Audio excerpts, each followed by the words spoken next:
तो आज की मेजर न्यूज़ कॉन्स्टिट्यूट करती है कि आईएमएफ ने फाइनली अपग्रेड कर दिया है इंडिया की ग्रोथ प्रोजेक्शन। तो क्या कहती है उनकी ग्लोबल आउटलुक रिपोर्ट, उसके बारे में डिस्कस करेंगे। एंड यूरोपियन यूनियन और यूके मिलकर यहाँ पर नेगोशिएट करना चाहते हैं यूएसए के साथ, तो कल वाली न्यूज़ के ऊपर थोड़ा सा फॉलोअप यहाँ पर लेंगे।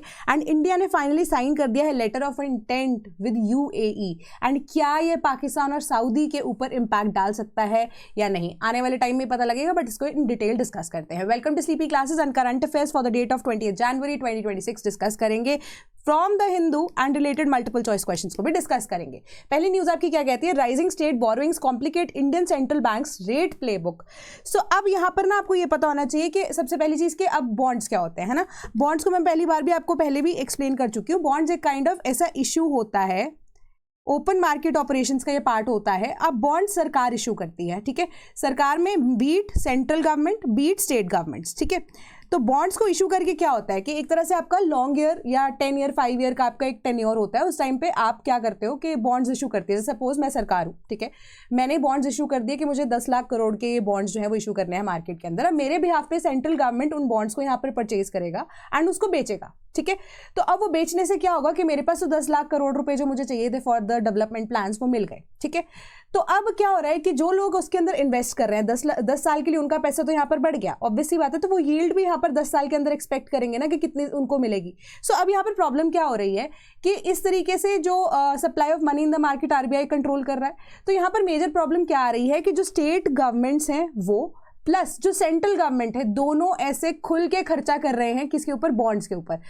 खर्चा भी क्या कर रहे हैं, मेजरली कहने का मतलब ये है कि वो इतने ज्यादा अमाउंट में यहाँ पर बॉन्ड्स को इशू कर रहे हैं कि जो supply of bonds in the market इतना ज्यादा बढ़ चुका है। ऑटोमेटिकली जब सप्लाई जो है इतनी ज्यादा इंक्रीज हो जाएगी, डिमांड जो है वो भी ऑटोमेटिकली कम तो होगी, बट मेजरली जो प्रॉफिटेबिलिटी है जिसको हम यील्ड ऑफ द बॉन्ड बोलते हैं वो कम होती हुई नजर आ रही है। तो मतलब आरबीआई को यहाँ पर डिफिकल्ट हो गया है मेंटेन करना अपनी बुक को, यानी कि मॉनेटरी पॉलिसी को। तो अब क्या करता है आरबीआई इस टाइम पे, मनी जो पॉलिसी है, मॉनेटरी पॉलिसी है ना, उसको यहाँ पर कंट्रोल करने के लिए क्या करता है कि अब ऑब्वियस सी बात है कि इंटरेस्ट रेट और गिरा देगा ताकि लोग यहाँ पर और इंटरेस्ट ले, है ना। बट इससे क्या होगा, यील्ड कम होती जा रही है। तो ये आपकी सिंपल सी न्यूज यहाँ पर कहती थी। थोड़ा सा डेटा यहाँ पर देख लेते हैं कि जो एक surge in borrowing by the Indian states हो रहा है, ठीक है, इंडियन स्टेट्स की हो रहा है, ठीक है, बोरोइंग का।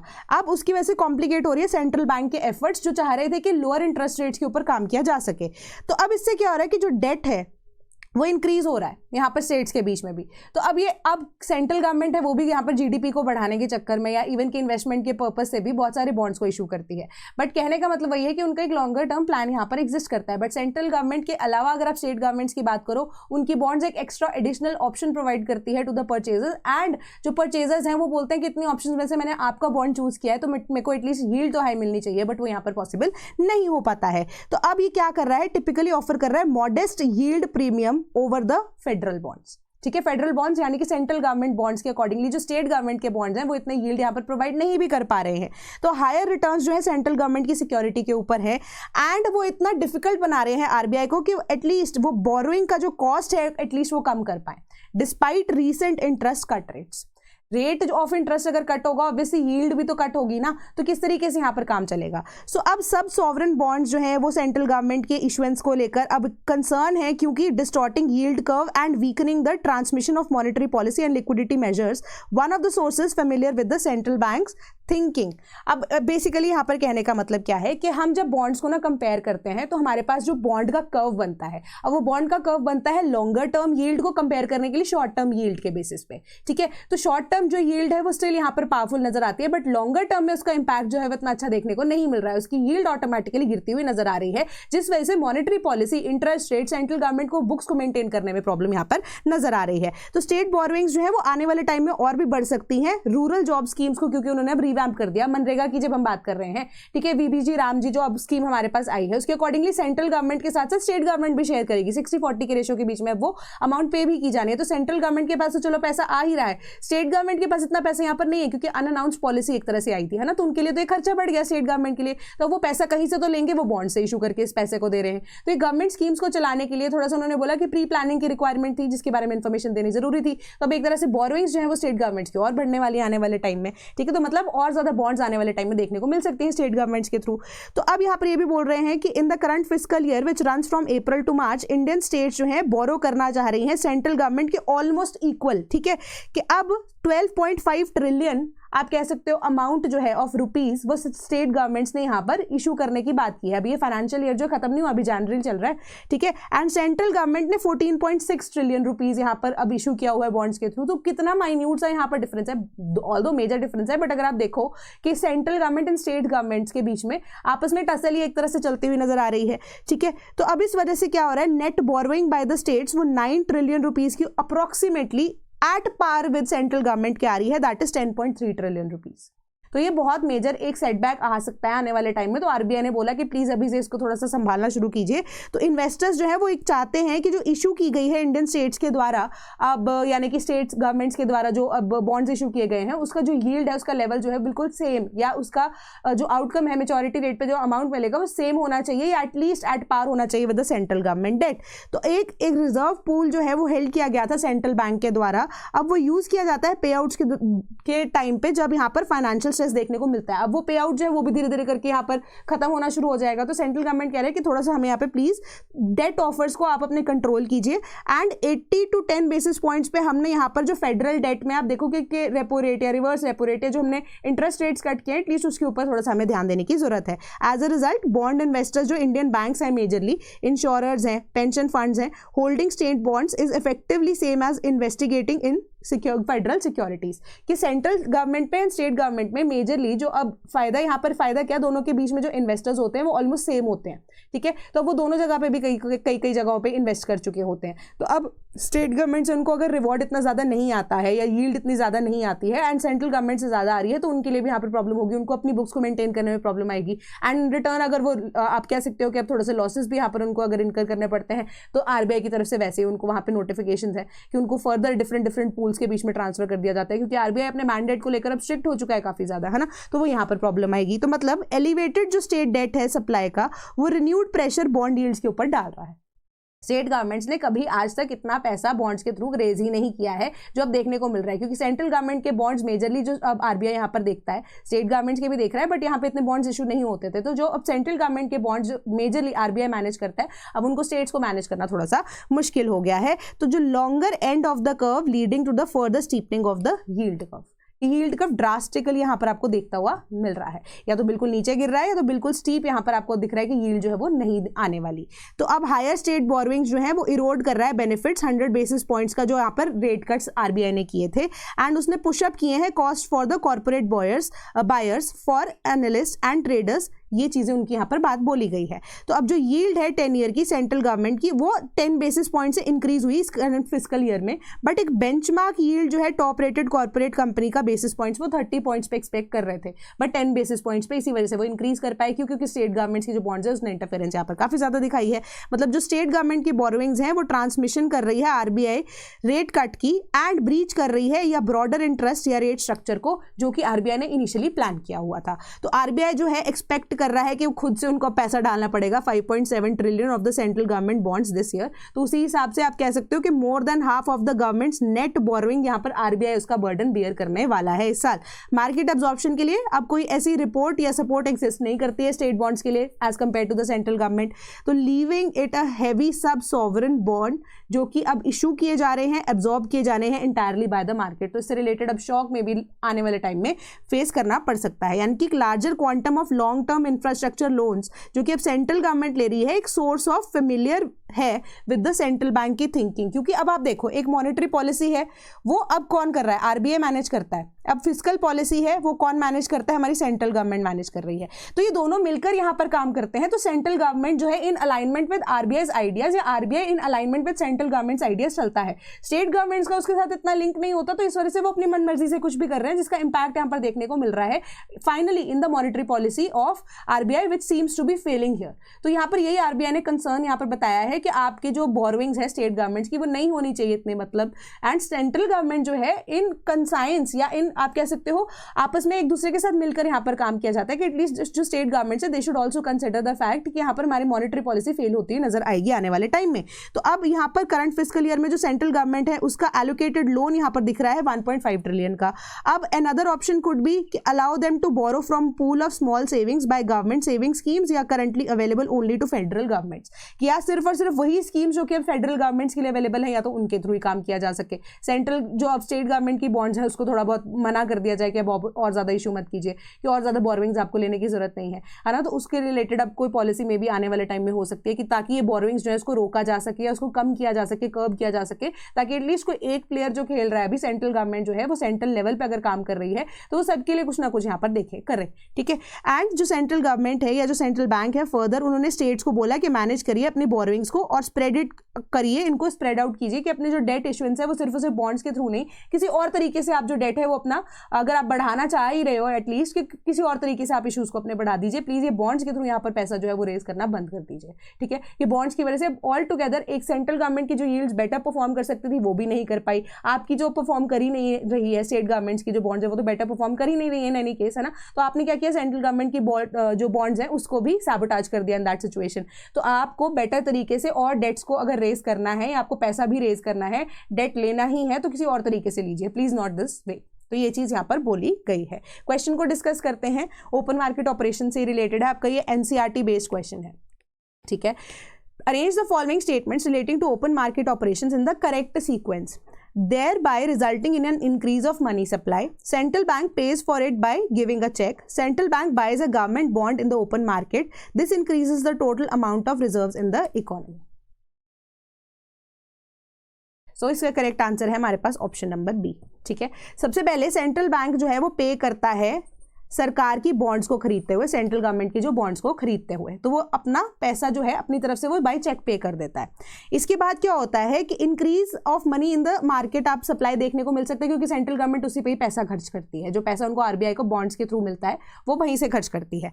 फिर उससे क्या होता है, सेंट्रल बैंक जो है वो बाय करता है गवर्नमेंट बॉन्ड्स को ओपन मार्केट्स के थ्रू, बाय भी कर सकता है सेल भी कर सकता है, क्योंकि सेंट्रल गवर्नमेंट खुद से भी अगर चाहता है। अब देखो, अब मैं एक बीच में बिचौलिया हूं, यानी कि मैं सेंट्रल बैंक हूं। अब मेरे को किसी ने बोल दिया कि मुझे इतना पैसा रेज करना है, जो कि सरकार है, मैं बोलती हूँ कि मैं तेरे लिए फिलहाल इनिशियली पे कर देती हूँ, ठीक है। तो वो बॉन्ड्स तो मेरे नाम पे ट्रांसफर नहीं कर रहा, बट तेरे बिहाफ पे मैं उसको बेचूंगा, ठीक है। बट है तो वो सेंट्रल गवर्नमेंट की ही बॉन्ड है, बट मैं उसके बिहाफ पे बेच रही हूँ, बट मैं उसको पेमेंट कर चुकी हूँ ताकि उसको लॉसेज यहाँ पर बियर ना करना पड़े। That is the work of the central government also, central government as well as जो सेंट्रल बैंक है। आरबीआई का काम स्टेबिलिटी लेकर आना भी है, ठीक है। ऐसे ना हो कि सेंट्रल गवर्नमेंट की बॉन्ड्स भी नहीं बिकी, है ना। तो अब इस वजह से मैं बिचौलिया, मतलब मैं हेडेक लूंगी यहाँ पे सेंट्रल गवर्नमेंट के बिहाफ पे, बीइंग द आरबीआई। तो उसके बाद क्या होता है, ओपन मार्केट ऑपरेशंस में मैं उसको खोल देती हूँ, ठीक है, कि जितने भी इन्वेस्टर्स हैं वो सब आ गए। उसके अंदर अब ऐसे क्या है, आरबीआई एक ऑटोनॉमस बॉडी की तरह भी यहाँ पर काम कर रहा है, ठीक है। वो खुद भी एक सेंट्रल बैंक की तरह काम करता है, मतलब बैंकिंग से रिलेटेड वो थोड़े बहुत इन्वेस्टमेंट्स यहाँ पर कर सकता है, तो उनको भी यहाँ पर प्रॉफिट अर्न करने का अपॉर्चुनिटी दी जाती है। तो वो कुछ जो है अब बॉन्ड्स उनमें से मैं खरीद लेती हूँ, क्योंकि पेमेंट तो मैंने खुद ही कर ली, है ना। जो नहीं बिकी है वो मैंने खरीद ली। किसी तरीके से मुझे इकोनॉमी को यहाँ पर स्टेबलाइज करना है, वो मेरा काम है, ठीक है। तो अब मैंने सेंट्रल गवर्नमेंट से भी प्रेशर यहाँ पे झेल लिया। अब उसके बाद जितना भी बॉन्ड बिक गए वो तो ठीक है, बाकी जो बचे हुए बॉन्ड है वो मेरे पास भी है। इससे क्या होता है, increase of amount of reserves in the economy बढ़ जाते हैं। तो ये आपका सिंपल सा प्रोसेस था, एनसीईआरटी के अंदर आपके डायरेक्टली इको की दिया गया है। Then in fighting kills third Kaziranga tiger within a fortnight. तो अब तीसरे टाइगर जो कि आई गेस 3 to 4 years के थे, अगर आप देखो फीमेल टाइगर्स थी, ठीक है, उनकी यहाँ पर डेथ होते हुए नजर आ रही है। उसके पीछे का नेचुरल रीजन ही नजर आ रहा है कि 2 से 3 डेथ्स जो है इस बार काजीरंगा के अंदर, क्योंकि कल ही अभी इनॉग्रेशन हुई है ना, कि हमारा जो कॉरिडोर है वो एलिवेटेड कॉरिडोर से रिलेटेड। अब यहाँ पर तीसरी death within a fortnight यहाँ पर देखने को मिल रही है। इसके पीछे का रीजन वेटरनरियन यही कह रहे हैं कि जो काजीरंगा वाला एरिया है, अगर आप देखो टाइगर्स की बात करो, टेरिटोरियल एनिमल्स है ना।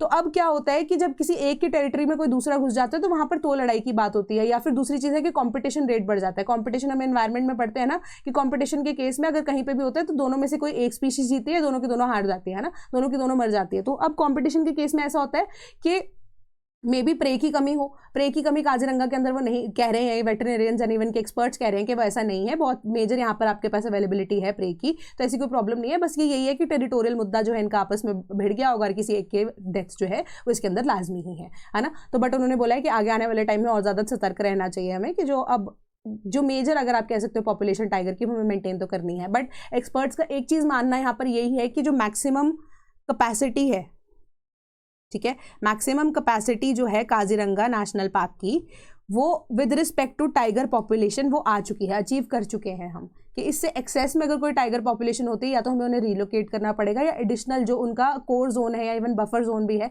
या तो उसको एक्सटेंड करना हमें पड़ेगा। अदरवाइज ये प्रॉब्लम्स जो है विद रिस्पेक्ट टू आप कह सकते हो इन फाइटिंग ज़्यादातर देखने को मिलेगी in the Kaziranga national park. तो अब क्वेश्चन जो है अगेन काजीरंगा नेशनल पार्क से आज ही हम डिस्कस करेंगे, इन डिटेल ही पढ़ लेते हैं एक बार, है ना, उसको सब कुछ, कि it was formed in 1908। The park was declared as World Heritage Site by UNESCO in 1985. Which of the statements above are correct? तो इसका करेक्ट आंसर है ऑप्शन नंबर सी, दोनों की दोनों स्टेटमेंट्स जो आपकी करेक्ट है। तो यहाँ पर अगर आपको कोई क्वेश्चन पूछे ना कि कौन से कंटेम्प्रेरी आप, क्योंकि अब 1908 की जब हम बात कर रहे हैं, है ना, तो आप लॉर्ड कर्जन की बात करोगे, कंटेम्प्रेरी जो है लॉर्ड कर्जन ही है यहाँ पर।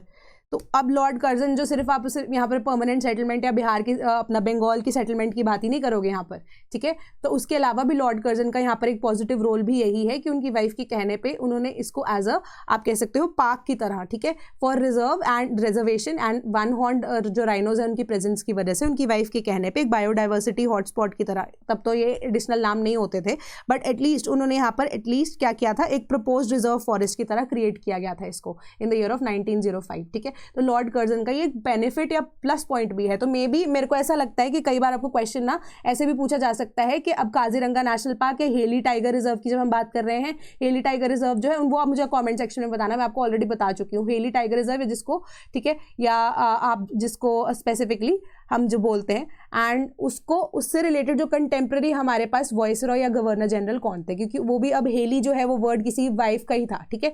तो अब उससे रिलेटेड आप मुझे कमेंट सेक्शन में बताना कि कौन से वाइसरॉय या जो लॉर्ड है वो कंसिडर करते हैं या कौन से कंटेम्प्रेरी थे। तो मे बी आपको अपना हिस्ट्री और इन्वायरमेंट का ब्लेंड भी देखने को मिल सकता है क्वेश्चन से रिगार्डिंग, है ना, उसके ऊपर थोड़ा सा देख लेना। तो लॉर्ड कर्जन यहाँ पर इंपॉर्टेंट है काजीरंगा नेशनल पार्क से एसोसिएशन के अंदर। Then CM lays foundation for ₹342 crore Mamallan reservoir, ठीक है। तो ये चीफ मिनिस्टर ऑफ तमिलनाडु जो है उन्होंने यहाँ पर ममलन रिजर्वॉयर जो है वो अब उसको आप कह सकते हो कि रिस्टोर करने की बात की है, ठीक है। अब ममलन जो रिजर्वॉयर है 6th ड्रिंकिंग वाटर रिसोर्स होगा, एंड तमिलनाडु की बात करें तो फर्स्ट फ्रेश वाटर रिजर्वॉयर होगा। अब कौन से कोस्ट पे, एट द वड़ा namely on eastern coast road. तो 342.60 करोड़ का ये जो प्रोजेक्ट है ये कोवलम बेसिन के अंदर होगा, जो कि एक लैंड पार्सल बिटवीन तिरुवनंथाई एंड कोकिल मेंडू के बीच में ये कहीं पे बनाया जाएगा, ठीक है। तो 6 होगा, जिसमें से फर्स्ट ये फ्रेश वाटर रिजर्व है जो कि अब चेन्नई जैसे रीजन को यहाँ पर स्पेसिफिकली फ्रेश वाटर की सप्लाई देगा। तो अब ये रिजर्वॉयर जो है 5161.27 एकर्स के बीच में फैला होगा, एंड स्टोरिंग कैपेसिटी कितनी है 1.65 मिलियन क्यूबिक फीट की। तो अब इससे ज़्यादा आपको इन डिटेल इसका घुसने की जरूरत नहीं है कि क्या क्या इसकी प्रॉपर्टीज़ है, क्या है, ये है वो है, ठीक है। बट मैं ये बता रही हूँ कि वाटर मैनेजमेंट के टाइम पे अगर आप देखो तो एंशिएंट पीरियड्स के टाइम पे जो रिजर्वॉयर्स है ना तमिलियन कल्चर के अंदर बन रहे थे, ठीक है, एंड उसी को भी अभी तक भी यूज़ किया जाता है टिल डेट। एंड तभी आप देखोगे कि मम्बलन जो रिजर्वॉयर है उसको भी बनाने की यहाँ पर बात की जा रही है, एंड 39 टैंक्स जो हैं जिनमें से अभी आप कहोगे कि 3 या 4 करंटली इन यूज भी हैं जो एंशिएंट टाइम से बने हुए हैं। तो अब यहाँ पर सरप्लस वाटर जो है वो भी सेव किया जा सकता है, एंड एक्सटेंड किया जाएगा इसको 34 किलोमीटर्स एक्स्ट्रा, जो कि सरप्लस वाटर को इस्टेब्लिश करने के लिए, स्टोर करने के लिए। देन अब ये क्या है, सी वाटर की इंट्रूजन को भी रोकेगा, एंड चार्ज करेगा ग्राउंड वाटर को भी। अब ऑब्वियसली बात है कि रिजर्वॉयर है वो अब रिप्लेनिश भी तो करता है ना ग्राउंड वाटर को टाइम एंड अगेन, तो उसमें भी ये हेल्प करेगा। सप्लाई करेगा drinking water to 13 lakh residents of the fast developing areas like Sholinganallur and then Medavakkam and Pallikaranai, ठीक है, एंड चेन्नई वाली रीजन के आसपास वाले ये हैं एरियाज, है ना। तो वहाँ पर भी इनको ये सप्लाई अब प्रोवाइड करेगा। एंड अगर ये नाम में आपको देखूँ कि मम्मलम नाम कहाँ से आया है, तो Pallava ruler that is Narasimhavarman one, इनके नाम से उनको हम क्या बोलते थे, मम्मला जो है उनका नाम यहाँ पे था, मम्मलन उनको बोला जाता था because he was a great wrestler, ठीक है, पल्लवा रूलर थे और उन्हीं के नाम पे इनको यहाँ पर इस्टेब्लिश किया गया है। एंड मम्मलापुरम अगर आप देखोगे उन्होंने वो सिटी को यहाँ पर फाउंड भी किया था, एंड उसी के रिगार्डिंग अगर हम यहाँ पर क्वेश्चन देखें वो भी डिस्कस करेंगे। अब फिशिंग अपॉर्चुनिटीज भी प्रोवाइड की जाएगी क्योंकि अब रेस्टोरेशन की जा रही है 15 किलोमीटर लॉन्ग बकिंगम कैनाल के बीच में भी, एंड जो तिरुवनंथाई एंड मलापुरम के बीच में है 311 एकर्स की। एंड फिशरमैन जो कम्युनिटी है वो डिपेंडेंट है ऑन ब्रैकिश वाटर, ठीक है, एंड फिशिंग से रिलेटेड, एंड फिशिंग लाइसेंसेज जो है उसी के अकॉर्डिंगली यहाँ पर इशू भी किए जाएंगे जिसके अकॉर्डिंगली वो आप फिशिंग को कैरी आउट यहाँ पर कर सकते हैं। तो इकोनॉमिक यहाँ पर आप कह सकते हो फायदा भी देखा जा रहा है along with the clean supply of water. तो क्वेश्चन डिस्कस करते हैं इन द कॉन्टेक्स्ट ऑफ मम्मलन। मम्मलन का जो रियल नेम यहाँ पर ओरिजिनल नेम क्या था, नरासिवरम, ठीक है, नरासिवरमन, One was Hindu and a great devotee of Shiva. Second, Hyun Sang was a contemporary traveler during his reign. ठीक है, तो which of the statements above is or are correct? तो इसका करेक्ट आंसर है ऑप्शन नंबर सी, दोनों की दोनों statements यहाँ पर करेक्ट है। ठीक है, तो अभी आपको एडिशनल इन्फॉर्मेशन के तौर पे मैंने आपको बताया, क्योंकि ही was a great and staunch devotee of Shiva and along with that Hyun सैंग जो है इनकी आप कह सकते हो कि ड्यूरिंग हिज रेन 640 बीसी कह रही हूँ सेंचुरी के हिसाब से वो आए थे यहाँ पर। तो ह्यून सैंग जो है उन्होंने कौन सी सिटी जो कैपिटल सिटी है उस टाइम पे that is powerful Pallava kingdom की वहाँ पर उनको विजिट किया था। ठीक है, एंड जो सिटी उन्होंने यहाँ पर मैं आपको बताई तो रही हूँ कि जो उन्होंने फॉर्म की थी महाबलीपुरम की जो मॉन्यूमेंट्स है वहाँ पर भी देखा गया है उनकी रॉयल पैटर्नेज, उनके जो मॉन्यूमेंट्स है वो ये सारी चीज़ें दिखाते हैं। ह्यून सैंग ने उसके बारे में भी यहाँ पर मेंशन किया है। ठीक है, and he was a devout Hindu and follower of Shiva. तो अब हिज विजिट कन्फर्म्स की प्रॉस्पेरिटी क्या क्या थी पल्लवा किंगडम की अंडर नरसिंहवर्मन एंड रूलर जो है उनको मम्मला ग्रेट रेसलर बोला जाता था for his patronage of art and architecture including the iconic Mahabalipuram monuments. ठीक है, then IMF upgrades India's growth projection to 7.3%। तो IMF ने क्या किया है, जो वर्ल्ड इकोनॉमिक आउटलुक अपडेट के अंदर जो GDP है उससे थोड़ा सा यहाँ पर आप कह सकते हो कि चेंजेस जो है वो प्रपोज किए हैं इस साल की जो हमारे पास होगी GDP की आप कह सकते हो GDP एंड जो ग्रोथ की प्रोजेक्शन है उसके अकॉर्डिंगली 7.3% उसको कह दिया गया है। करंट फिस्कल ईयर की 7.3 कर दिया, जो कि अर्लियर उन्होंने 6.6% के आसपास एस्टिमेट की थी। एंड यहाँ पर उन्होंने क्या रीजन दिया उसके पीछे का कि stronger than expected growth in the third quarter and stronger momentum in the fourth quarter financial year के। तो अभी उसकी वजह से यहाँ पर थोड़ा सा एक्सपेक्टेड है कि ग्रोथ रेट जो है वो ज़्यादा होगी एंड 0.7 परसेंटेज पॉइंट जो है वो भी बढ़ा दिया उन्होंने to 7.3% for the financial year 2025-2026, जो कि रिफ्लेक्ट करता है एक ऐसा आउटरन या third quarter of the year जो कि एक strong momentum and fourth quarter को भी बेटर यहाँ पर परफॉर्म करते हुए दिख रहा है। एंड जो ग्रोथ है वो प्रोजेक्टेड है 6.4% 2026 के अंदर एंड 2027 के अंदर साइक्लिक एंड टेम्पररी फैक्टर्स की वजह से। ठीक है, क्यों साइक्लिक एंड टेम्पररी फैक्टर्स हमारे पास क्या क्या अवेलेबल है कि स्ट्रॉन्ग में भी ग्रोथ मोमेंटम या जो सप्लाई है या डिमांड है इवन कि वो भी इतनी ज़्यादा मे भी ना हो। हमारी कॉमन हम CPI की भी बात करते हैं ना, हमारी इन द इंडस्ट्री ऑल्सो, या हमारे पास जो अब कहीं ना कहीं तो इंपॉर्टेंटली अगर आप देखो कि टैरिफ जो USA ने लगाए उसका भी इम्पैक्ट थोड़ा बहुत देखने को मिलेगा। तो उस टाइम पर उन्होंने बोला कि 2026-2027 के अंदर जो ग्रोथ रेट है वो 6.4 के आसपास वो देखने को मिल रहा है, क्योंकि साइक्लिक एंड इवन की जो टेम्पररी फैक्टर्स है वो भी हट जाएंगे, जिससे रेजिलियंस यहाँ पर इस बार देखने को मिली वो भी हट जाएगा। ठीक है, तो अब IMF की प्रेडिक्शन 7.3% ग्रोथ की है और मार्जिनली स्लोअर देन 7.4% है जो कि यूनियन गवर्नमेंट ने प्रिडिक्ट की थी इस साल के अंदर। 7.3 इन्होंने बोल दिया IMF ने, 7.4 यूनियन गवर्नमेंट ने यहाँ पर प्रिडिक्ट की थी। तो ये प्रोजेक्ट यहाँ पर क्या बताती है कि हमारा जो ग्रोथ है वो रिजिलियंट रही एट 3.3% कैलेंडर ईयर 2026 के अंदर रहेगी भी एंड 23.2% से 2027 के अंदर भी एंड सेम यहाँ पर 3.3 जो है एस्टिमेटेड रही किस साल के लिए 2025 के लिए भी। तो इससे क्या होगा कि अपवर्ड रिवीजन हो रही है 2026 के अंदर, कोई भी change as compare to predictions जो है वो आने वाले टाइम में देखने को नहीं मिल रही है। उन्होंने बस यही बोला कि इस साल की प्रेडिक्शन के लिए हमें ऐसा लग रहा था कि वो ऑटोमेटिकली हमारी जो प्रेडिक्शन है 6.8 के आसपास रहेगी, 6.6 से 6.8 के आसपास जो ग्रोथ है इंडिया के अंदर देखने को मिलेगी। बट इस बार जो है वो अब थोड़ा सा रेजिलिएंट हमारे पास थर्ड एंड फोर्थ क्वार्टर हो गया, क्योंकि फेस्टिवल सीजन भी था, मल्टीपल हमारे आप कह सकते हो कि फ्री ट्रेड एग्रीमेंट भी हुए एंड मल्टीपल चीज़ें यहाँ पर जियोपॉलिटिकली भी एक्टिव है ना, जिस वजह से इंडिया को यहाँ पर फायदा हुआ, जो कि आने वाले टाइम में इतना नहीं होगा। सो अब यही रीजन है कि उन्होंने बोला कि नेक्स्ट ईयर ऑनवर्ड्स अगर आप देखो इतना ग्रोथ यहाँ पर देखने को नहीं मिल रहा है। तो इसी वजह से अब बैलेंस करना पड़ेगा हमें डाइवर्जेंट फोर्सेस को, मतलब डिफरेंट तरह के जो फोर्सेज हैं, डाइवर्जेंट फोर्सेज मतलब अलग अलग जो इकोनॉमिक प्रेशर्स हमारे ऊपर डाले जा रहे हैं या जो पॉलिटिकल इशूज है, सप्लाई चेन से रिलेटेड इशूज हैं, डिफरेंट चीज़ों से रिलेटेड जो इशूज हैं उसको हमें क्या करना पड़ेगा, बैलेंस आउट करना पड़ेगा कि किस तरीके से हम अपनी इकोनॉमी को और ज़्यादा रेजिलिएंट बना सकते हैं कि जो 6.3 6.4 का जो डेटा दिया गया इसको कैसे हम रीच करेंगे।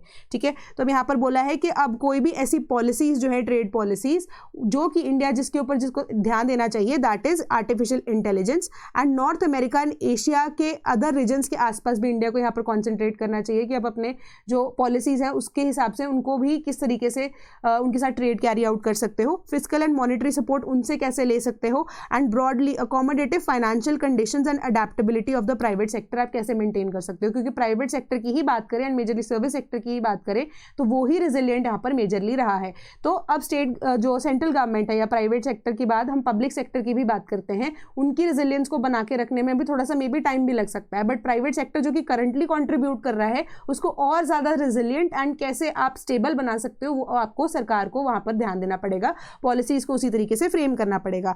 इन्फ्लेशन फ्रंट के पॉइंट पे रिपोर्ट ने यही प्रेडिक्ट किया है कि इन्फ्लेशन इंडिया की expected to go to near target levels after a decline in 2025 driven by subdued food prices. The Reserve Bank of India target for inflation is 4%। तो minimum at least उन्होंने बोला है कि 2% तो रहनी ही चाहिए, 2% से कम होगी आरबीआई के अकॉर्डिंगली तो हमारी जो इकोनॉमी है वो ग्रोथ नहीं कर रही है। तो 4% जो है वो मैक्सिमम अमाउंट ऑफ इन्फ्लेशन जो है वो होनी चाहिए। तो अभी तो 2 के आसपास यहाँ पर कहीं पे एग्जिस्ट कर रही है। तो आईएमएफ की यही रिपोर्ट बोल रही है कि 2 से ऊपर रहेगी, एंड जो आरबीआई का प्रेडिक्टेड डेटा है कि 4% के आसपास रहनी चाहिए, वो उसी के आसपास हमारी रहेगी इन्फ्लेशन रेट। तो आने वाले टाइम में उन्होंने बोला इन्फ्लेशन थोड़ी सी बढ़ानी पड़ेगी ताकि जो हमारी ड्राइवर्स ऑफ इकोनॉमिक ग्रोथ है, इन्फ्लेशन कहीं ना कहीं उसकी वजह से है। इस बार जो इन्फ्लेशन रेट कम हुआ है क्योंकि अब जो डिक्रीज इन या decline in the food prices and GST 2.0 के अकॉर्डिंगली जो फूड प्राइसेस है मेजरली वो भी कम हुए हैं। क्वेश्चन को डिस्कस करते हैं। Consider the following in the context of IMF. पहली स्टेटमेंट कह रही है the IMF's resources mainly come from the money that countries pay as their capital subscription. Second, IMF is governed by and accountable to 120 countries currently. Which of the statement above is और are correct?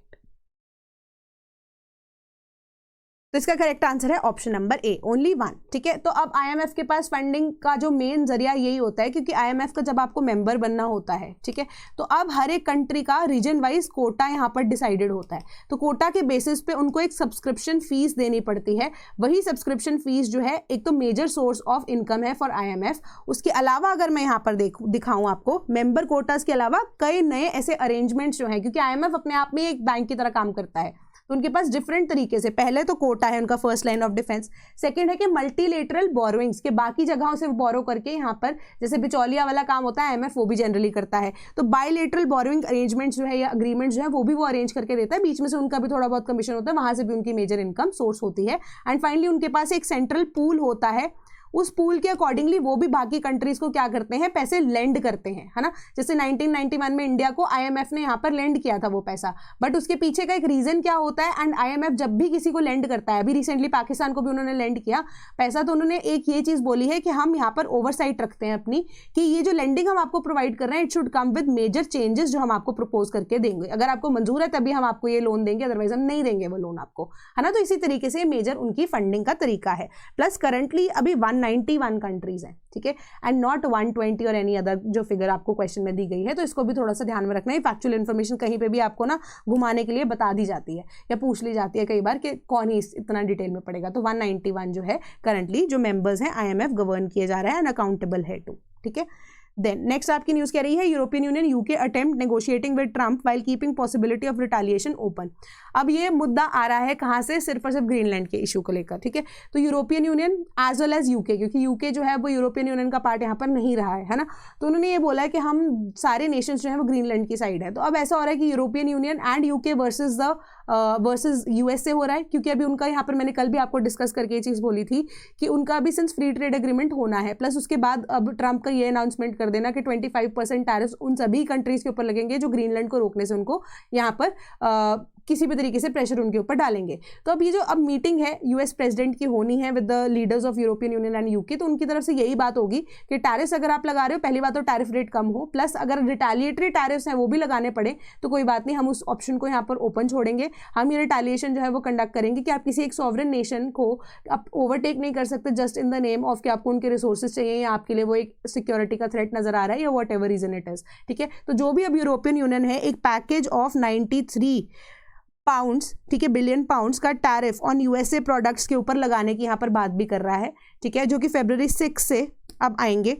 And unless कोई भी किसी भी तरह की suspension जो है वो होती है उसके चांसेस भी यहाँ पर हो सकते हैं ना। तो अभी तो सिर्फ और सिर्फ 15% टैरिफ यूएसए ने यूरोपियन यूनियन एंड यूके के प्रोडक्ट्स के ऊपर लगाया है, एंड रिटेलिएटरी टैरिफ यहाँ पर लगने के चांसेस हैं, जो कि अभी कहीं ना कहीं अगर आप देखो तो यूके की तरफ से एंड इवन यूरोपियन यूनियन की तरफ से उन्होंने थोड़ा सा यहाँ पर ऑप्शन जरूर ओपन रखी है, बट उन्होंने ये बोला है कि 6 फरवरी से पहले अगर हमारे ऊपर जो यूएसए ने बिना मतलब के 15% टैरिफ लगाए हैं या तो वो कम नहीं हो जाते या वो खत्म नहीं हो जाते, तब तक हमारी तरफ से तो कोई भी ऐसा ऑप्शन जो है वो ओपन ही रखेंगे। हम रिटेलिएटरी टैरिफ फिलहाल नहीं लगाना चाहते, बट आने वाले टाइम में अगर जरूरत पड़ती है तो यूरोपियन काउंसिल के साथ कंसल्ट करने के बाद हम इनको भी यहाँ पर एप्लीकेबल कर सकते हैं। बल्कि हम एक as a together as a community यहाँ पर ग्रीनलैंड के लिए, स्पेसिफिकली डेनमार्क के लिए लड़ेंगे ही लड़ेंगे, चाहे जो मर्जी हो। बट एक मेजर प्रॉब्लम ना पता क्यों नजर आती है, क्योंकि नेटो है ना, एंड नेटो के लिए मेजरली जो फंडिंग है वो किसकी तरफ से जाती है, वो यूएसए की तरफ से जाती है। तो कहीं ना कहीं जो नेटो है ना वो गिरता हुआ या वीक पड़ता हुआ यहाँ पर नजर भी आता है। तो ये सारे मुद्दे जो है फर्दर नेटो की अब अलायंस को यहाँ पर क्वेश्चन करेंगे।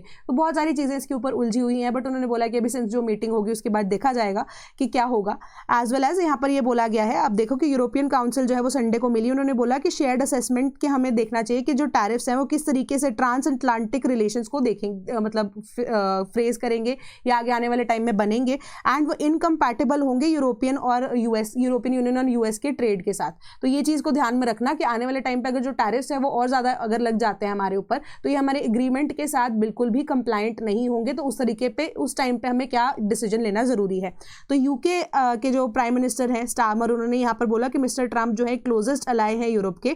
तो उन्होंने ये बोला कि हम किसी तरीके से टैरिफ वॉर शुरू नहीं करना चाहते, बट रिटालिएटरी टैरिफ्स अगर लगाने की जरूरत पड़ती है तो वो लगाएंगे भी। बट अभी भी उन्होंने ये चीज़ को समझदारी से बोला है कि रिटालिएटरी टैरिफ्स जो है किसी तरह की समझदारी देखने को नहीं मिलती है हमें, बट अगर जरूरत पड़ती है तो उसको भी लगाना पड़ेगा। उन्होंने बोला कि यूके और यूरोपियन पोजीशन जो है अभी इस हिसाब से अगर देखें, फ्यूचर ऑफ ग्रीनलैंड जो है वो ग्रीनलैंड और डेनमार्क का साथ में ही रहना चाहिए। तो अब यहाँ पर यूएसए का इंटरवेंशन इज कंप्लीटली रॉन्ग। उन्होंने कहा कि जो टैरिफ यूएसए के द्वारा लगाए गए हैं वो बैडली रिसीव्ड है अक्रॉस द यूके। ठीक है, तो अभी 15% टैरिफ अगर यूएस यूके के ऊपर भी लगा रहा है तो this is very much wrong, कि जो 6 फरवरी तक अगर आप कोई डिसीजन नहीं ले पाते हो तो बहुत गंदा ये इंप्रेशन यूएसए का डलेगा।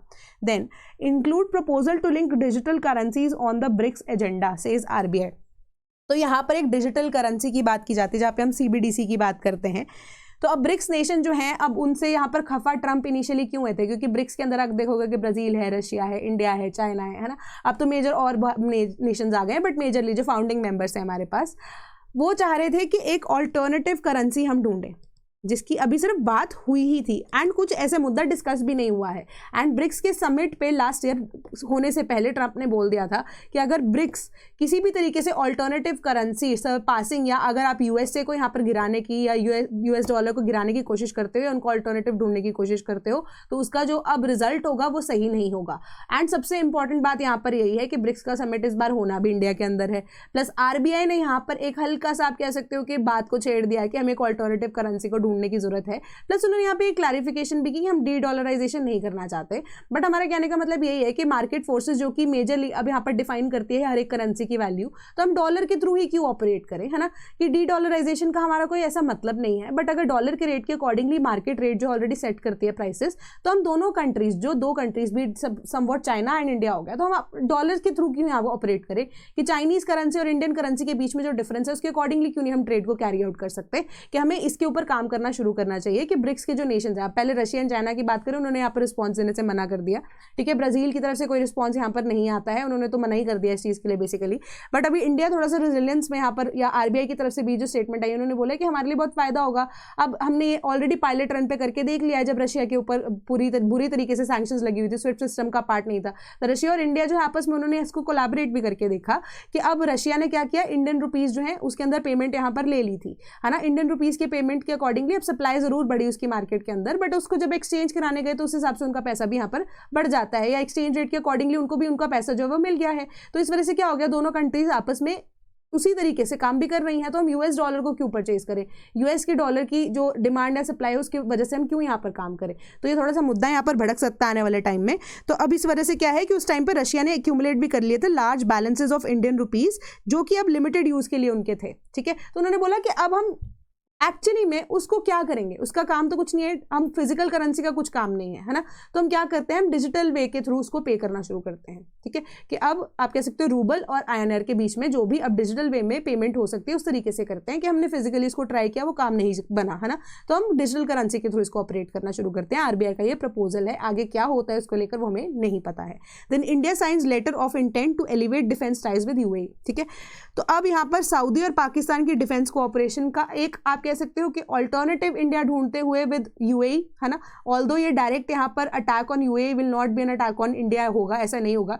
ठीक है, तो जॉइंट या एक ऐसा मिलिट्री पैक्ट नहीं है कि एक के ऊपर अटैक होगा कि दूसरा भी अटैक करेगा, बस ये एक ऐसा डिफेंस टाई है जिसके अकॉर्डिंगली गल्फ रीजन के अंदर जो टेंशन पैदा हो रही है उसके लिए आप कह सकते हो यूएई का यहाँ पर फायदा होगा। प्लस इंडिया जो है यूएई के थ्रू गल्फ नेशन के अंदर अपनी प्रेजेंस दिखाना चाहेगा। तो letter of intent bilateral strategic defence partnership का इंडिया और यूएई के साथ में आपस में हुआ है। तो 3 घंटे की विजिट ही थी उनके प्रेसिडेंट के यूएई की, शेख मोहम्मद बिन जायद अल, ठीक है। तो अब उन्हीं की वजह से उन्होंने यहाँ पर डिस्कशन की मेजर चीज़ों को लेकर। अब ऑब्वियसली बात है जियोपॉलिटिकली क्या चीज़ें एक्टिव चल रही हैं उनको लेकर उन्होंने ग्रीनलैंड के मुद्दे को लेकर डिस्कशन की, ठीक है। तो अब उसके बाद उन्होंने स्ट्रेटेजिक डिफेंस पार्टनरशिप जो है इंडिया को फ्यूचर कॉन्फ्लिक्ट के अंदर जरूर लेकर आ सकता है गल्फ रीजन के अंदर, ठीक है। ये उन्होंने यहाँ पर मुद्दा जरूर भड़काया कि गल्फ रीजन के अंदर जो भी मुद्दा चल रहा है इंडिया की प्रेजेंस के लिए डिमांड तो करेगा यूएई हेल्प, है ना। तो वो हेल्प के थ्रू अब इंडिया जो है फंस सकता है, बट उसके अकॉर्डिंगली अभी हमारा, सिंस मैंने आपको बोल ही दिया कि कोई ऐसे फाइनल चीज़ नहीं है कि यूएई के ऊपर अटैक इंडिया के ऊपर भी अटैक होगा, है ना। तो उस तरीके से अब इंडिया किस तरीके से उस चीज़ को डिप्लोमेटिकली हैंडल करता है, दैट डिपेंड्स, ठीक है। एंड जो वर्क है on concluding a framework agreement जो कि स्ट्रेटेजिक डिफेंस पार्टनरशिप को यहाँ पर कैसे इनहांस कर सकता है without making it difficult for India, ठीक है, उस तरीके को यहाँ पर डिफाइस करना बहुत ज़्यादा जरूरी है। तो एक नेचुरल एवोल्यूशन जो है कंसिडर किया जाएगा डिफेंस कोऑपरेशन के बीच में, दोनों कंट्रीज के बीच में, और कोई भी किसी तरह का रिस्पॉन्स जैसे रिक्वायर्ड होगा दोनों कंट्रीज आपस में उसके हिसाब से टच में भी होंगे। अब उसके अलावा यहाँ पर देखो कि सऊदी का जो डिफेंस है and security interest Arabian peninsula and specially Yemen के अंदर ज़्यादातर देखने को मिलता है। अब यमन के अंदर मैंने आपको क्या बोला, 2 तरह के पैक्ट्स हैं, सऊदी लेड है एक पैक्ट और एक यूएई लेड पैक्ट है। एंड सऊदी वाला जो लेड पैक्ट है उसको बैकिंग किसकी मिली हुई है, पाकिस्तान की मिली हुई है। अब इंडिया यहाँ पर मे बी यमन के अंदर इंटरफेयर ना करने लग जाए, दैट ऑल्सो डिपेंड्स, है ना। तो ये चीज़ बोली गई है कि अब दोनों कंट्रीज से म्यूचुअल डिफेंस एग्रीमेंट जो है वो 17 सितंबर 2025 को पाकिस्तान और सऊदी ने यहाँ पर जो है वो अब साइन किया था। तो जो सऊदी पाकिस्तान की मिलिट्री अलायंस है वो एक एक्टिव थ्रेट देखने को मिल रही है यूएई को, कहां पर, यमन के अंदर। And during the brief visit उन्होंने यहां पर एनर्जी डील को भी साइन किया जो कि अलाउ कर रहा है 0.5 million metric ton per annum of LNG, जो कि अब काम जिसके ऊपर किया जाएगा शुरू 10 ईयर्स, जो कि 2028 से काम इसके ऊपर शुरू किया जाएगा। और लेटर ऑफ इंटेंट एक और साइन किया गया Indian National Space Promotion and Authorisation Centre और स्पेस एजेंसी ऑफ यूएई के द्वारा, जो कि अब स्पेस मिशंस को एक्सप्लोर करने के लिए काम करेंगे। Then government permits wheat flour export. अब 5 lakh ton of wheat flour जो है वो एक्सपोर्ट करने के लिए सरकार ने यहाँ पर नोटिफिकेशन जारी कर दी है। सिंपल सी बात है, पहले हम सिर्फ और सिर्फ ग्रेन्स को यहाँ पर क्या करते थे, एक्सपोर्ट करते थे, बट हम फिनिश प्रोडक्ट को भी अब एक तरह आप कह सकते हो एक्सपोर्ट कर रहे हैं। Then Trump tells Norway his Greenland threats link to Nobel snub, ठीक है। अब ट्रम्प जो है वो नोबेल प्राइज के पीछे ऑब्सेस थे, ये चीज़ तो हमें अच्छे से पता है। अब उनको यहाँ पर नोबेल कमेटी ने फाइनली मना भी कर दिया था कि नोबेल प्राइज ना ट्रांसफ़र हो सकता है ना किसी ऐसे नए व्यक्ति को दिया जा सकता है ना। तो अब ट्रम्प को नोबेल भी नहीं मिला है, तो उन्होंने बोला कि ग्रीनलैंड का मुद्दा वो इसी वजह से भड़का रहे हैं क्योंकि नॉर्वे ने उनको मना कर दिया कि उनको ट्रम्प को पीस प्राइज नहीं दिया जाएगा, ना उनको ट्रांसफ़र किया जा सकता है पीस प्राइज। तो उन्होंने बोला कि अब पीस को इस्टेब्लिश करके मैं क्या करूँ, I do not feel like maintaining peace, क्योंकि अब मेरा लड़ाई करने का मन है। तो उन्होंने बोला he no longer feels obligated to think purely of peace, क्योंकि उनको अभी तक अवार्ड नोबेल पीस प्राइज का दिया ही नहीं गया है। And repeated his demand to control of Greenland. तो मिस्टर ट्रम्प ने यही चीज़ कहा है कि Denmark can not protect Greenland from Russia और चाइना। तो क्या ये स्टेटमेंट है, आई डोंट नो, बट मैं आपको सिर्फ बता रही हूँ कि ये है। Then foreign ministers of India Poland's power over neighbours. तो पोलैंड के जो फॉरेन मिनिस्टर हैं वो इंडिया आए हैं, ठीक है। तो एंड जयशंकर जी के साथ उनकी यहाँ पर मुलाकात भी थी। तो उन्होंने यहाँ पर मुद्दा जो है पोलैंड के जो फॉरेन मिनिस्टर है उठाया उन्होंने रशिया के कॉन्टेक्स्ट में कि आप रशिया से जो ऑयल को परचेज कर रहे हो। बट ऑल दो ये स्टेटमेंट भी कल आई थी उनकी तरफ से कि हाँ कि ऐसी जो इश्यूज़ हैं वो भी क्रिएट हो जाते हैं कि कई बार सस्ते में आपको अपना कंट्री का फ़ायदा देखते हुए चीज़ों को नज़र करना पड़ता है ना, कि उसी हिसाब से तभी आप परचेज़ कर रहे थे। बट अगर आपने अभी तक जो परचेज़ है रशिया के साथ क्रूड ऑयल की वो कम कर दिया, वो सराहनीय बात है। बट अब इंडिया ने यहाँ पर लताड़ा है पोलैंड के जो फॉरेन मिनिस्टर उनको ये बोलते हुए कि आप अभी पिछले साल ही कुछ महीनों पहले ही आप पाकिस्तान होकर यहाँ पर आए हैं कि पाकिस्तान के साथ आपकी नज़दीकियाँ बढ़ती हैं, तो मतलब कि आप टेररिज्म को यहाँ पर फंड कर रहे हो। कि पोलैंड इस टाइम पे क्या करना चाह रहा है कि क्या वो टेररिज्म को फंड कर रहा है, एंड इस तरीके के नेबर्स हमारे हैं ऑलरेडी, एंड अब उसके बाद आप इंडिया आ रहे हो कि दैट डजंट सीम नाइस। कि आप अगर टेररिज्म को यहाँ पर फंड कर रहे हो तो दैट इज़ योर प्रॉब्लम, कि कल को आप आके हमें रशिया को लेकर यहाँ पे क्वेश्चन नहीं कर सकते हो कि जस्ट बिकॉज हम रशिया के साथ इस टाइम पे थोड़ा बहुत हमारा ट्रेड चल रहा है, बेटर रिलेशन चल रहे हैं, तो आप पाकिस्तान के साथ जाकर मिल जाओगे, टेररिज्म को फंड करोगे तो हम उसका रिटेलिएटरी एक्शन यहाँ पर देंगे आने वाले टाइम पे, ठीक है। तो यही चीज़ बात उन्होंने बोली। बट उसके कॉन्टेक्स्ट में अब पोलैंड की तरफ से स्टेटमेंट यही है कि आपने एक्सरसाइज ज़पाद के अंदर, ठीक है, एक्सरसाइज ज़पाद के अंदर आपने पार्टिसिपेट किया। अब एक्सरसाइज ज़पाद जो है वो अब किसकी है, बेलारूस की, रशिया की और इंडिया की ट्राइलेटरल मिलिट्री एक्सरसाइज थी कि आपने उसका पार्ट भी तो बने आप, कि क्यों आप फिर उसके साथ रशिया के साथ इतना ज़्यादा आपका रिलेशन अच्छा है। तो उन्होंने बोला कि हमारा तो इंडिया की तरफ से तो यही स्टेटमेंट आई ना, Russia has been a close ally of India काफ़ी टाइम से, या पहली बार तो ऐसा नहीं हुआ है, बट डज नॉट मीन कि वो टेररिज्म को यहाँ पर फंड कर रहे हैं। क्या आप नेटो को लेकर जो अब अगर ट्रंप है वो भी तो अब ग्रीनलैंड के एनेक्सेशन की बात कर रहे हैं, इफ दैट इज जस्टिफाइड तो यूक्रेन और रशिया का भी जस्टिफिकेशन जो कल हमने डिस्कस किया था वो भी ऑटोमेटिकली होगा। बट अगर आप टेररिज्म को यहाँ पर फंड करने की बात करते हो तो हमारी तरफ से तो आप देख लीजिए कि हम तो रिटालिएटरी एक्शन लेंगे, चाहे आपका एलाई हो पाकिस्तान या आपका दुश्मन हो, ठीक है। तो इसी तरीके से थोड़ी सी बहस बसाई वाली जो सिचुएशन है वो चल रही है, पोलैंड के साथ फाइनली क्या डिसाइड होगा फ्री ट्रेड एग्रीमेंट को लेकर या कैसे है, तो वो डिसाइड किया जाएगा आने वाले टाइम में। Then silver hits all time high of $94 an ounce on geopolitical unrest. Sorry, तो जियोपॉलिटिकल अनरेस्ट की बात यहाँ पर कैसे है कि 93.3 एन आउंस एंड क्लोज किया इसने $93.5 N ounce, and gold prices जो है वो भी ऑल टाइम हाई यहाँ पर 4690 रुपीज़ एन आउंस हो चुके थे, ठीक है। तो अब ग्रीनलैंड को लेकर यूएसए और यूरोपियन यूनियन का जो एक दूसरे को थ्रेट देने वाली बात थी, उसकी वजह से क्या होता है, जियोपॉलिटिकल इंस्टेबिलिटी हो जाती है ना। तो अब गोल्ड एंड सिल्वर जिनके मल्टीपल यूजेस हैं उसकी वजह से आप कह सकते हो कि स्टेबलाइज है, वॉलिटिलिटी से परे हैं, इस वजह से जो अब सिल्वर का तो मल्टीपल यूजेस भी हैं, उस वजह से जो अब डिमांड है वो डायरेक्टली एकदम से सिल्वर और गोल्ड की वो बढ़ जाती है। तो इसी वजह से आप देखोगे कि इन्हीं ओकेजन्स की वजह से जब डॉलर के ऊपर थ्रेट होता है या मार्केट में वॉलिटिलिटी होती है, करेंसी गिरने के चांसेस होते हैं किसी भी कंट्री के, तो उस टाइम पे silver and gold is the best option available for you all, है ना। तो इसी वजह से जो प्राइसेस हैं वो ऑल टाइम हिट हुए हैं हाई पे। देन चाइना की population drops for 4th year, births at historic low, ठीक है, कि 1 चाइल्ड पॉलिसी चाइना ने काफ़ी टाइम से यहाँ पर लगाई है। एंड अगर आप देखो कि 2025 के अंदर 7.92 मिलियन बेबीज जो है वो बॉर्न हुए थे, एंड 9.54 मिलियन 2024 के अंदर हुए थे, एंड 17% डिक्लाइन पॉपुलेशन के अंदर डायरेक्टली देखने को मिल रहा है। तो ये नेशनल ब्यूरो ऑफ स्टैटिस्टिक्स जो है उनका डेटा रिलीज हुआ है, उसके अकॉर्डिंगली 4th कॉन्जिक्यूटिव ईयर के अंदर बर्थ रेट जो है वो चाइना के अंदर वो 10 million from a decade earlier कम हुए हैं, ठीक है। 10 मिलियन से जो नंबर है वो कम हो गया है। एंड लोएस्ट रैंक्स जो है यहाँ पर देखने को मिल रहे हैं 1949 के बाद आप देखो कि लोएस्ट पॉइंट पे हमारे पास जो बर्थ रेट है चाइना के अंदर वो देखने को मिल रहा है। तो प्रीवियस लोएस्ट रिकॉर्ड 2023 का था, ठीक है। तो अब चाइना की पॉपुलेशन जो है 3.39 मिलियन पीपल से गिर गई है एज कम्पेयर टू 2024। अब 11.31 million people they died last year, one of the highest totals in 5 decades की डेथ रेट जो है वो भी बढ़ गया चाइना के अंदर, ठीक है। At the end of 2024 number of people age 60 and above in China hit 310 million, जो कि पीपल यहाँ पर रिजाइड करते हैं। तो ये एक इंपॉर्टेंट चीज़ है, चाइना को पॉपुलेशन बढ़ानी पड़ेगी। 1 चाइल्ड पॉलिसी जो है इसको ऑलरेडी अबॉलिश यहाँ पर किया भी जा चुका था, है ना। तो अब बट उनका लाइफस्टाइल उस तरीके से हो चुका है एंड रिमेनिंग फैक्टर्स, उसकी वजह से अब आप देखो कि पॉपुलेशन ड्रास्टिकली चाइना की गिरती हुई नजर आ रही है। देन आज के लिए सारी न्यूज़ इतनी ही थी। And if you're interested in being a part of the sleepy family, and अगर आप किसी भी तरह के फाउंडेशन कोर्सेज बीट जीएस या ऑप्शनल फॉर 2026-2027 के लिए अगर इंटरेस्टेड है तो आप हमारी वेबसाइट www.sleepyclasses.com पर जाकर विजिट कर सकते हैं। आप हमारे टोल फ्री नंबर 1800-890-3043 पे भी जाकर कोर्स की इंक्वायरी कर सकते हैं। Same goes for state PCS के, यूपी पीसीएस, पंजाब पीसीएस के मेंस का बैचेस या इवन कि बिहार पीसीएस के फाउंडेशन बैचेस की हमारे पास अवेलेबिलिटी है। सेम टोल फ्री नंबर है, सेम वेबसाइट है, सो आप यहाँ पर जाकर विजिट कर सकते हैं। तो that is all from my side today. And comment section में मुझे ज़रूर बताइएगा कि अगर आपको कोई डाउट होता है, अदरवाइज हमारे पास टेलीग्राम ग्रुप तो एग्जिस्ट करता ही है। Thank you so much.